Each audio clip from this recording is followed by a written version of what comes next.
During the day, Andrew Peña is a background painter and visual development artist for companies such as Netflix and Adult Swim. When he has free time, he enjoys spending it doing gouache plein air paintings in the cafes and landscapes of Pasadena and Azusa, California. The fun part? His journey didn't fully start until 4 years ago. You can check Andrew's work on his website at dasdrew.com. That's DASDREW.com. Join us today as we talk about how to find your art style, painting in watercolors versus gouache, and fighting social media anxiety. Hi, I'm Anya, and this is Make More Art, a podcast by Etchr, meant to inspire you to keep on creating. Now let's hear from our guest. Okay, Andrew, I want to start by you taking us a little bit back to when first you realized that art was such a big deal for you and the steps that you took to be where you are today. So can you please tell us the whole story? Yeah, so my story is an interesting one because I'd always done art, but I didn't think it was going to be where I was going to go. I actually was a musician first for a long period of my time. I was a teacher, played piano in a band. And then when that all didn't work out, I was just kind of floating around in community college for like first early 20s. And I knew that music was going to be something I did for myself, but I could see myself doing art for people. I would take little commissions here and there and doing logos and stuff. So I started going into graphic design. Wasn't for me. Basically went through every route of art. Wow. and trying to find what am I going to do in art that actually is gonna be fulfilling. And went to Laguna College of Art and Design, a college out by the beach, and tried that place out for illustration. Found out that wasn't for me either, and then found Art Center in Pasadena, where when I found that area, found the entertainment arts, and found out that was a thing.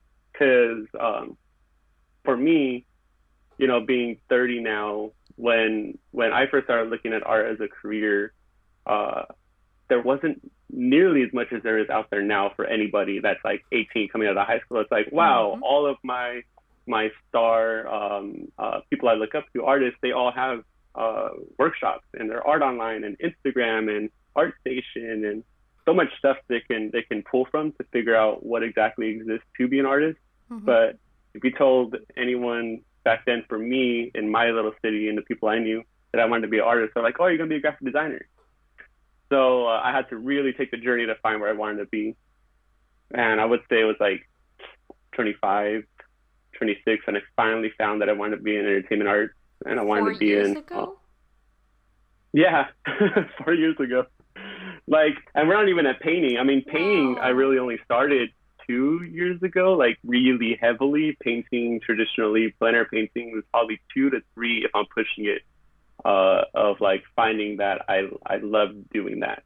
And plein air painting is its own little pocket for me in my heart of like why I do it. I don't do it for to get better for painting for my job, because I don't paint for my job. I design backgrounds, so it's all black and white. It's all line work. But for myself, I have found that painting just makes me happy. You know, I love being outside. I love seeing people. I love the community.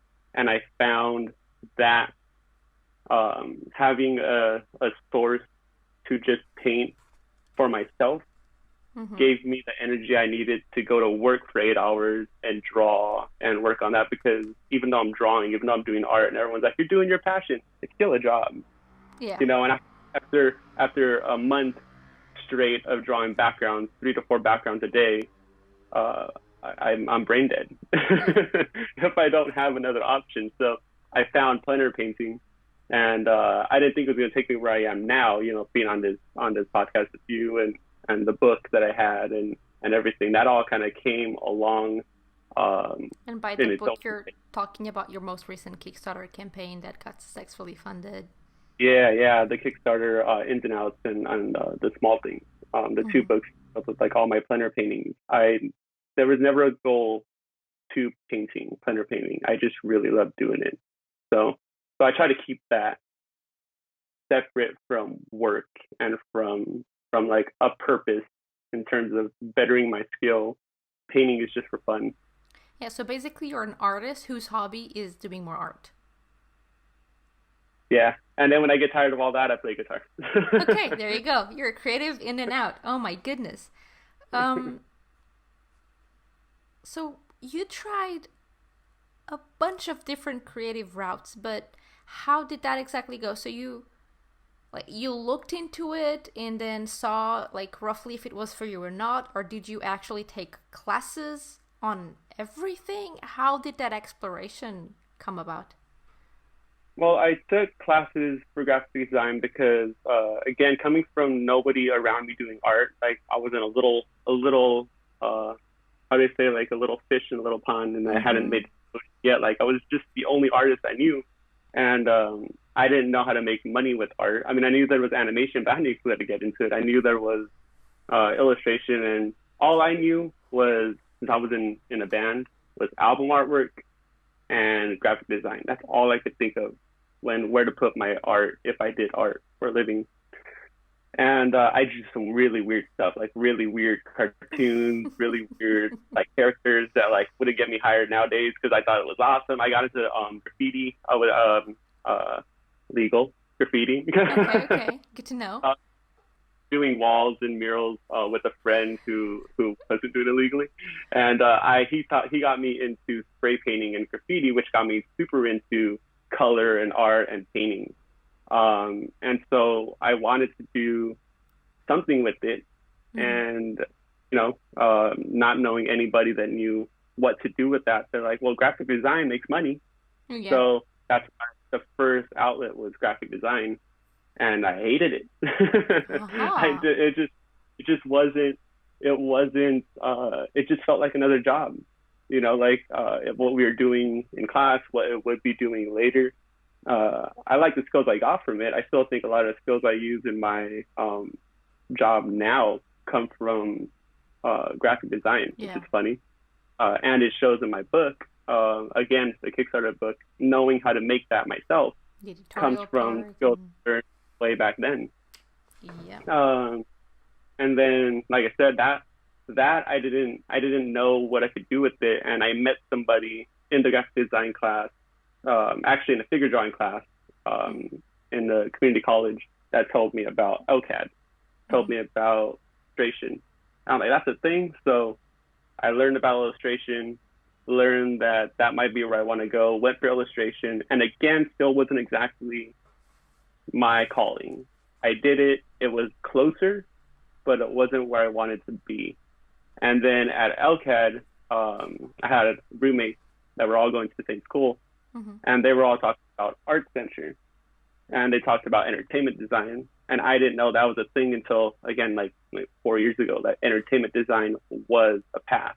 I didn't know entertainment design was a thing until I heard about art center Mm-hmm. with my roommate, and we had a plan because LCAD wasn't giving us what we wanted with education and what we actually wanted to learn.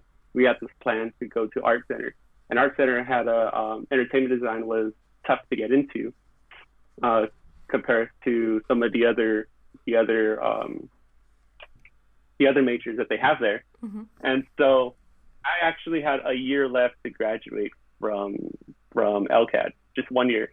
And I decided to stop going. And if I got into Art Center, which was starting over again, and I was working and living and everything in LCAD and in Laguna. And I was like, if I get in, I think they let in like what they used to. They let in 16 to 20 kids, Oh I my believe. goodness. So I figured I'm not going to get in. So I applied, I did the portfolio, 70 pages to get in, and I got in. And I was like, oh crap. I No was like, way. oh, I guess I'm leaving, but in order to go, and I'm like 24, 25, somewhere. I'm bad with my Mm-hmm. age where I was at the time, but I was mid 20s, and in order to go, I had to quit with only a year left to graduate, and then move back home because I couldn't afford to work and to drive all the way from Ellicott to Pasadena. That's a solid like an hour and a half drive. Um, so yeah, I gave up everything, moved back into my mom's house, and started going to Pasadena Art Center, and really met a lot of the people there that pushed me to be where I am now. Wow. Amazing teachers that I had there, um, that really showed me kind of where I wanted to go. So I'm always somebody that needs a lot of structure, Mm-hmm. uh, and restraint in terms of like my education and even painting and art and everything. And I got it there. I don't think, not to go into education and jump, but I don't think that school's for everybody. I Yeah. don't think the art center or any specific college or art college is for every single person. Mm-hmm. But for me, I needed it. Mm-hmm. So it gave the structure and to be where I am now. Wow. So you basically had to take a couple of steps back in order to move forward. Yeah, yeah. And of and of all the colleges I went to, and of all of my 20s, I graduated from none of them. I didn't even graduate from Art Center. I almost made it, but I got what I needed, so that's what matters. So then you just okay. So how did you go from getting accepted into that school and then getting your first job? So the job that I have now, I got, let's see, my journey is really funny. So the job that I have now, I got because of the people I know, Mm-hmm. which actually comes from plein air painting. So Mm. full circle, that I started painting just for fun, just for myself. I met a lot of people that were in the industry through painting with them, Mm-hmm. gained a lot of respect for them and from them. And one of the guys that I painted with worked at Warner Brothers, and I was having trouble graduating from Art Center due to going to school for so long, and the financial aid ended from being at too many colleges and too much financial aid, and they're like, "You're done." And so when that happened, I couldn't afford Art Center anymore. So I put everything I had that I had learned and reached out to people that I knew and painted with. And one person was like, "You know what? You'd be good for this job that I had to turn down. Let me refer you." And that job just happens to be the job I have now, which is Warner Brothers. Wow. And so I interviewed with them. They liked my stuff. They liked my work, and that just led to me having a job now. So I dropped out completely, and again, I'm still happy that I went. So happy with everything I got, but it really came down to the people that I knew and the skills that I had gotten prior, to getting my job now. Wow. I can only imagine how scared probably is not the right word, but anxious maybe you were when you made all of those decisions and just drop everything and start from scratch again. It was quite scary. That is a good description, because first I had to swallow my pride to move back home, Mm-hmm. to go to art center, because I'm going to school with a bunch of 18, 19, 20-year olds that are straight out of high school that already had the path, and I'm starting over again. And so there was a part of me that had to really swallow my pride and be like, I need to do this, and I need to just take the education, because I'm lucky enough to be able to move back home. I'm lucky enough to have my parents that didn't be like, no, you've already started, keep going. Mm-hmm. So, and then when I had to drop out from art center and get a job, that itself was terrifying, because I really wanted to graduate. I was so close. Um, yeah. So yeah, scary is a really good word. And how did plein air? Because you did mention that plein air and the connections you had with the plein air painting brought you to your first job. So when did plein air start? Planner started about 3 years ago, when I just wanted an excuse to go out and do art in out in the open. And this was still when I was because I was going to school, and I was in the school itself a lot, and the Mm-hmm. school is just white walls and glass and very dreary. And after a certain while, I couldn't stand being inside. Mm-hmm. So I wanted an excuse to get out, and I always liked painting, observational painting or observational drawing. I like looking at things and drawing it. I mean, creating is fun, from my head, but I've always found more fun and more happiness from just painting what I see and capturing what I see. Mm-hmm. And so I found plein air painting. I've already followed a lot of artists that did it, and I wanted in. So I started off at watercolor because I used to use watercolor in big illustrations, and so and it was easy. It was the easiest thing for me to get a hold of. I didn't know about gouache yet, which is like number one love now. And so I started with watercolor, went out painting. I would spend a lot of time sketching and drawing what I saw, and then paint it. So plein air painting was like a solid 3 hours of me out working. It was a long time. It was okay. It wasn't amazing. I wasn't doing it to show anybody, so I wasn't showing anybody really yet.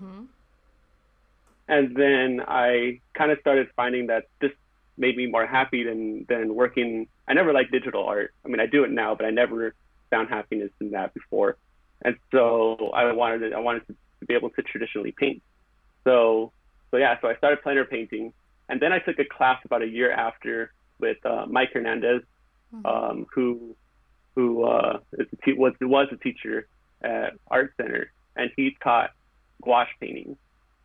And so that was the first time I had bought gouache, and the first time I tested it out, and it reminded me of when I used to use oil paints and how thick that I could paint with, how much I could paint on top of things, painting into shape. And that's when I found my happiness, going out painting with gouache. And yeah, I owe a lot to him, actually, in steering me in that direction. And then that was just a class, but I continued painting. So that class had us painting 2 to 3 times a week. And I ended up continuing painting 2 to 3 times a week until I started painting almost every day. And it was almost like a stress relief for me. And I'm just curious, can you tell us a little bit more about the difference between watercolor and gouache? Yeah, so watercolor and gouache are very, very close. Watercolor, I like to think of it in my description as you're using the whites of the page and you're painting in the darks. So you're keeping the light not painted, you're using the white. So it's very high key. Versus gouache, you can also do that, but gouache is thicker, so you can paint on top. You can bring it back alive if you're using regular gouache versus acrylic gouache. Regular gouache awakens when you're using water, so you have more options. To me, I've seen, but then again, you see Nathan Saux, who uses watercolor and gouache and just beautifully blends it together. It's and but gouache itself, you can use like watercolor. You can use it in layers. You can use it in glazes. You can use it really, really opaque. But I use it thick. I like the thickness that I can get from it because I love the matte finish that you get from gouache versus acrylic. I do not like acrylic. Too shiny. I don't like the shininess of it. If it is shiny when I finish, I spray it down with matte finish. When I run out of gouache, then I use acrylic. But gouache just has it's just thicker. Like I said, it just has that thicker feel to it that I can paint and give it a shape to paint on top of. And I feel like your paintings really come alive also thanks to the texture that you put on them. Because you can kind of almost touch the people inside the cafes, and the way you do your brushwork is very intentional. So it totally makes sense to me that you want the thickness to be there so we can can almost smell the coffee in your paintings. It's amazing. Oh, I like that. That's a good description. I hope that's the case. I like starting my paintings messy and just kind of going at it and then finding the painting within it. I've explained it that way. I think that's the best way to explain it. I like to find my own paintings in my paintings. So I think that's I've been asked like what my process is with gouache paintings, and it kind of changes, kind of grows and changes because I'm not doing it for work. You know, if this was, I know a lot of gouache painters that I painted with and I love their stuff, but there is a method to how they paint. And you can ask how they paint, and they can show you the techniques and how they do it step by step, because that translates to digital. That translates to their background painting that they do for specific animations, and it's awesome. I think it's a amazing technique and a good learning process. But for me, this isn't for a learning process. It's for fun. So because it's for fun, I like to think of it more as sculpting with paint and finding paint within it. So some paintings might be way more textured and crazier than some of the other paintings I do because it just called for it in that moment. And sometimes I find it, sometimes I don't. I definitely have plenty of paintings that I can look at and be like, I didn't know what I was doing. I definitely got lost in that.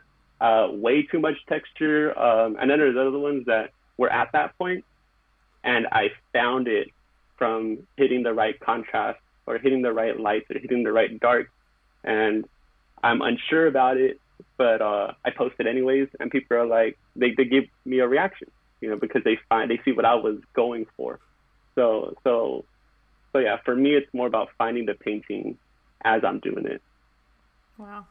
That really sounds like a very relaxed way to approach painting instead of pressuring ourselves into doing that one very pretty painting that has to come out and has to go on social media. Otherwise, oh my, what are we posting today?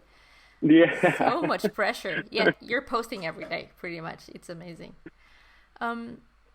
So you're working with us on this illustrated book where you're taking us into this intimate travel across the cities. Basically, for you, it's a couple of cities that you spend your time in. So you have Pasadena, you have Azusa, and you're doing what you call plein interiors. Do you want to talk a little bit about that? Yeah. Plein interiors. So I found that when someone talks about plein air, right away, the first thing you think is they're out in the open, they're painting the mountains, they're painting the trees, they're painting flowers, but don't get me wrong, beautiful stuff. But there was this point that I just got sick and tired of painting the mountains, painting the trees, and painting the flowers. I mean, there's so many of that out there that I just wanted to do something different, And this was before I'd heard about urban sketchers, the urban sketching group that does exist. And so and it was hot. California gets very hot for us Californians. I do agree with you. Yeah. So California getting hot, it was summer. I did not want to be outside, but I still wanted to paint every day. And so I started realizing, why don't I just bring my whole setup to the cafes that I work on my commission stuff every day anyways. So I brought in I think it was here in Azusa at a cafe called Mantra Cafe. And I brought in my painting stuff, and I just started painting from where I was sitting. And I think one of those is in the book, in the book that you guys have. And I just started painting the light that was in there, the lighting, the way it comes in through all the windows that they have, all the people sitting there constantly moving, trying to capture what I could, making bold decisions and not touching it. It was just its own challenge. And I got addicted. I legit got addicted to going into cafes and trying to capture the life inside versus the life outside. And it gave me so many different color palettes, so many different brush strokes, so many different choices that I would have never made if I was just painting some trees outside. Again, nothing wrong with plein air painting outside, but plein interior is its own challenge, and I loved it. I had so much fun with it. So I started trying to push that hashtag. I don't think it got too far, but it was something I still do and something I miss during all this quarantine is painting inside of cafes and painting people in life and human blobs, as I call them. Awesome. And for those of you who are listening to this, there you go. You can start using the hashtag plein interiors. And if you want to know more about the book that Andrew is working on with us, just head out to etchrlab.com/book and we will have more information there. Okay, Andrew, would you mind sharing with us your biggest art struggle? So my biggest art struggle definitely has to be finding my place in the art world. Some people would put that as like, where's my style or what do I want to do? Because I think I touched on it a little bit, but I think there's so many avenues in the art world to do. Character design, background design, layout, storyboard. And that's just an animation. You can, the list goes on what you can do, let alone style. Every cartoon has its own style. Every illustration has its own style. Every artist has their own style. And so that was a big struggle for me, was finding my place, because I felt like I needed to find my place. But I found that just letting yourself learn and be inspired and just work, not worrying about style, creates your own look. I don't try to make my paintings look a specific way, but somehow people know it's my painting. And I don't even know how they see it personally. I don't know. And I'm pretty sure it changes every couple of months, yet somehow people are able to spot one of my pieces. So I think that's the biggest part, is not worrying about trying to find it and letting yourself find it through learning and just taking in everything around. I had a teacher that really, really put this into perspective for me. Every time you learn something, you're going to learn their way of doing it. Not every artist knows how to teach objectively. Some people just know how to teach what they know. So you learn it, you take what you want from it, and you add it to your tool belt.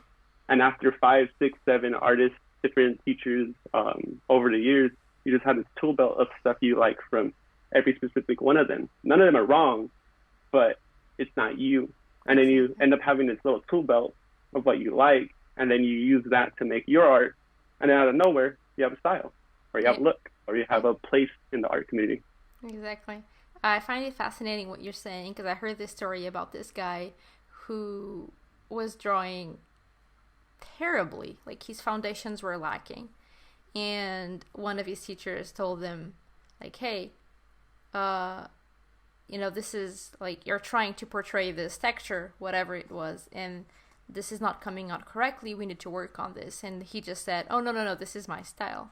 So I feel like there's also, like, a little disconnect between, hey, it's fine if it's your style, but learn your foundations first. Otherwise, that's not going to work.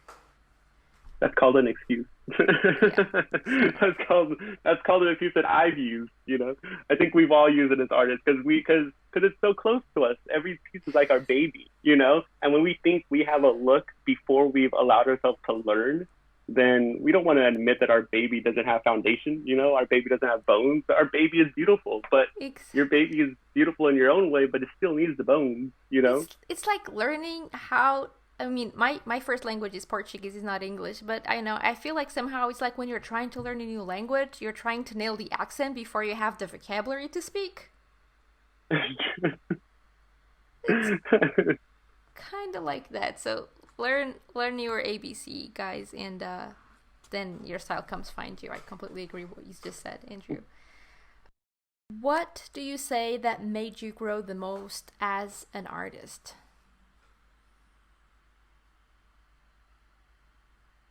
Let's see, there's a few things, but I think the thing that makes me grow the most as an artist is my drive to not fail. I think that's because it's been so long that I've done this, trying to make art a career, trying to make a creative outlet in my career. I mean, I've known I wanted to be a creative for over 10 years. I knew that I can't do anything else. I mean, I was a horrible student.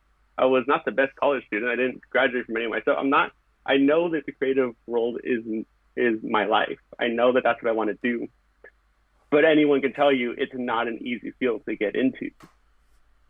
And I'd had so much support, luckily, from parents and from friends and from people in my past to make this work. I needed to make it work. And I need to continue to make it work. I can't take the easy way. I can't just stop. I can't just let myself stop learning and growing. And so the drive to not let all of that be in vain is really what pushes me to continue to learn and grow and push myself even further. And I knew going into this, I mean, the reason why I went into art was because there's no I made it. There's no finish. Art is so open and you're always learning. And the day as an artist that you think you've learned it all and you don't need to learn anymore, I think you've lost the drive of why you wanted to become an artist. You can quote me on that. I mean, I really genuinely believe that. I'm with you on this. Always be proud of what you've got. Be proud of your work and your talent that you worked hard for, but never think that you're the best. Yeah, there will always be someone better and always someone worse than you. So, on your very good days, remember there's someone better than you. On your worst days, remember there's someone worse than you, and you will keep moving forward.